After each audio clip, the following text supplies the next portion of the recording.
Bismillahirrahmanirrahim. Assalamualaikum warahmatullahi wabarakatuh. Alhamdulillah wassalatu wassalamu ala Rasulillah wa man tabi'ahu wa nasarahu wa lah. Subhanaka la ilma lana illa ma 'allamtana innaka antal alimul hakim. Rabbi shrah li sadri wa yassir li amri wahlul 'uqdatan min lisani yafqahu qawli. Wa la hawla wa la quwwata illa billahil 'aliyyil 'azim. Ma'asyiral muslimin rahimakumullah. Sekali lagi kita bersyukur kepada Allah Subhanahu wa taala kerana dapat kita meneruskan kehidupan ini untuk mentaati Allah Subhanahu wa taala. Insya-Allah di pagi ini Ustaz akan menyambungkan lagi motivasi kenapa kita menghafal Al-Quran. Siri yang kedua, di mana kita menghafal Al-Quran ini kerana sesungguhnya orang-orang yang menghafal Quran ini berhak mendapat kemuliaan dari Allah Subhanahu wa taala. Hamilul Quran yastahiqqut takrim, di mana orang-orang yang hafaz Quran ini berhak mendapat kemuliaan di sisi Allah dan mendapat kemuliaan di sisi manusia.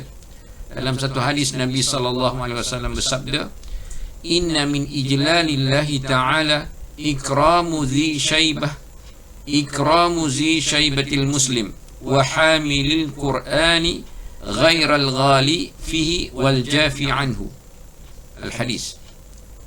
Jadi maksud dari sini ialah di antara tanda-tanda kita memuliakan Allah Subhanahu wa taala ialah kita memuliakan seorang muslim yang telah tua dan seorang muslim yang menghafaz Al-Quran.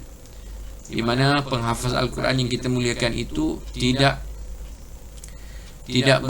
berlebih-lebihannya dalam sudut perangainya, tidak berlebih-lebihan, dan juga dia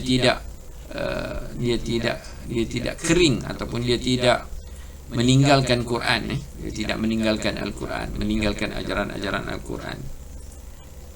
Yang kedua,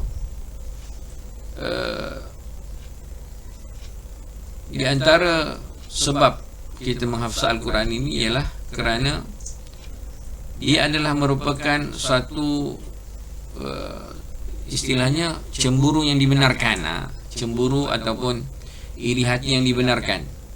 Kerana iri hati terhadap orang yang hafaz Quran ini, iri hati terhadap Quran yang ada pada dirinya supaya kita juga ada, ini adalah yang dibenarkan. Sabda Nabi SAW yang bermaksud tidak boleh kita hasad, tidak boleh kita berdengki-dengki ataupun iri hati kecuali terhadap dua perkara, iaitulah seorang lelaki yang diberikan kitab Al-Quran dan dia melaksanakan hak-hak terhadap kitab Al-Quran ini, iaitulah membacanya siang dan malam, bersolat dengannya siang dan malam, dan seorang lelaki yang diberikan harta lalu dia menginfakkan hartanya itu siang dan malam. Jadi iri hati yang dibenarkan ini adalah iri hati terhadap seseorang yang menguasai Al-Quran, supaya iri hati itu ataupun ghibtah, istilahnya itu ghibtah, dia berbeza dengan al-hasad. Al-hasad ini kita dengki dan kalau boleh inginkan supaya nikmat yang dikurniakan Allah kepada seseorang itu lebur. Sedangkan ghibtah ini ialah satu iri hati yang tidak menginginkan suatu nikmat yang Allah berikan kepada seseorang itu lenyap. Iri hati saja. Iri hati ini yang dibenarkan, itulah iri hati terhadap seorang lelaki yang diberikan kitab oleh Allah Subhanahu wa taala dan dia menyempurnakan hak-hak kitab ini, membacanya siang dan malam. Seorang lelaki yang diberikan Allah SWT harta lalu dia menginfakkan hartanya siang dan malam. Jadi iri hati yang dibenarkan ialah iri hati terhadap orang yang menguasai Al-Quran, orang yang hafaz Quran. Jadi boleh sebenarnya yang memotivasikan kita ini supaya kita tengok orang lain hafaz Quran, kita kena ada rasa semangat untuk kita challenge dia, semangat untuk kita cabar dia untuk kita juga maju. Yang seterusnya, yang ke-8 kalau dalam silsilah tulisan Ustaz Dr. Saleh Munajjid ini ialah yang ke-8, motivasi yang ke-8, menghafaz Quran itu adalah lebih baik daripada kesenangan-kesenangan dunia.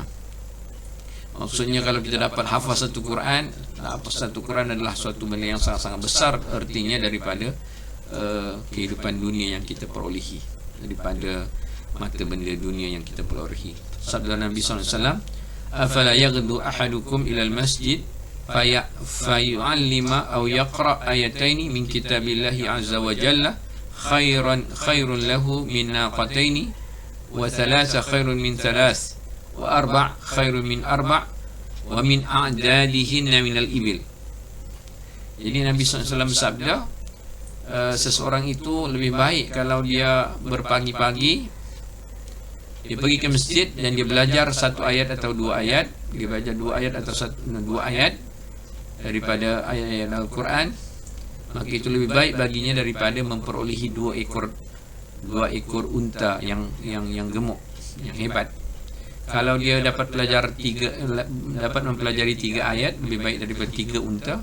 Dan kalau dia dapat mempelajari 4 ayat, lebih baik daripada 4 unta. Dan begitulah seterusnya.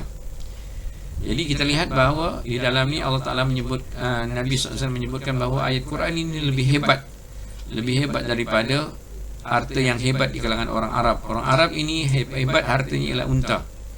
Jadi kalau seorang itu menguasai 2 ayat, lebih baik daripada 2 ekor unta. Maknanya yang paling hebat sekali harta di kalangan orang Arab ini unta. Jadi kalau kita menguasai 2 ayat, lebih baik daripada apa harta benda dunia yang dikuasai oleh orang Arab. Jadi maksudnya Al-Quran itu lebih hebat, lebih mulia, lebih besar ganjarannya daripada benda-benda dunia yang kita perolehi. Seterusnya, masyarakat muslimin rahimakumullah, bahawasanya menghafaz Quran ini juga adalah merupakan faktor ataupun sebab seseorang itu boleh menjadi pemimpin di dalam satu kaum. Kalau dia hafaz Quran, dialah yang sepatutnya diutamakan dalam memimpin manusia dalam sembahyang di mihrab, juga memimpin manusia di medan-medan kehidupan. Jadi sabda Nabi SAW, ya umul qaum aqra'uhum li kitabillah. Ya umul qaum aqra'uhum li kitabillah. Yang menjadi imam sesuatu kaum itu ialah yang paling pandai, yang paling fasih membaca kitabullah ini. Itu menunjukkan bahawa orang yang hafal itu lebih fasih, maka dia lebih utama untuk dijadikan pemimpin di dalam solat dan juga pemimpin di luar solat. Dan yang ke-10 yang saya nak sebutkan di pagi ini ialah bahawa menghafaz Quran itu adalah merupakan ketinggian darjat di dunia dan akhirat.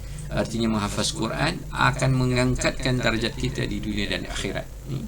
Sabda Nabi SAW, Inna Allah yarfa'u bihadzal kitabi aqwaman wa yadha'u bihi akharina. Inna Allah yarfa'u bihadzal kitabi aqwaman wa yadha'u bihi akharin. Sesungguhnya Allah mengangkatkan dengan kitab Al-Quran ini sesuatu kaum, dan Allah Ta'ala juga akan menurunkan ataupun menurunkan sesuatu kaum itu dengan Al-Quran. Artinya kalau dia berpegang dengan Quran, menghafaz Al-Quran, dia akan diangkat darjatnya.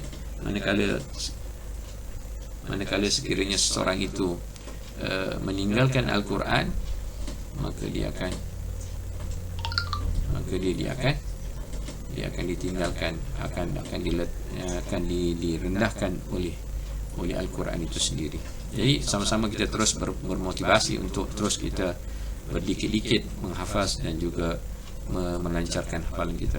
Wabillahi taufiq wal hidayah. Assalamualaikum warahmatullahi wabarakatuh.